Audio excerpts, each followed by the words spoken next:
Meanwhile, in Australia, about 50,000 people have been urged to evacuate their homes as floods hit the country's largest city for the third time this year. Parts of Sydney have received about 8 months of rain in 4 days. Roads have been cut off, some houses are underwater, and thousands have been left without power. More than 100 evacuation orders have been issued across Greater Sydney for the current emergency. Shaima Khalil is in northwestern Sydney.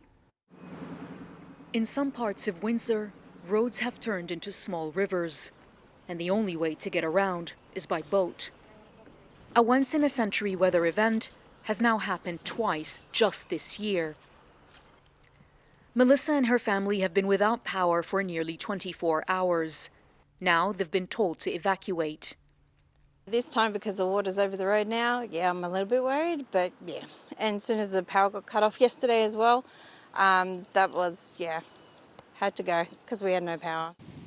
Some residents in this neighborhood have been rescued by the emergency services and others have evacuated. Some are waiting in their homes, praying that they don't get stuck and that the water doesn't rise even further. The thing you keep hearing time and time again is how exhausting it's all been for them. One local told me that facing one catastrophic flood is hard enough, but having to deal with 3 or 4 in less than 2 years is just devastating. Sam lives just across the road, but can't get to her house. This is the second time it's been flooded in 3 months. So did you just clean up your property then? Yeah. We kind of just had everything back sorted, like clean up, fixed up, and then yeah. And you can mix this water, it's protein powder. Oh, okay. Linda has been helping people here for years.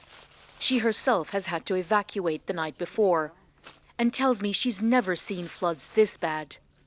The community's still recovering from the last flood and the one before. Actually, some people are still recovering from the fires.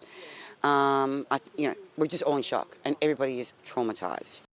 This event is far from over. Please don't be complacent wherever you are. Please be careful when you're driving on our roads. Obviously, there is still substantial risk for flash flooding across our state. Experts say the flooding emergency has been worsened by climate change and a La Niña weather phenomenon. It'll take months, if not years, for communities here to rebuild.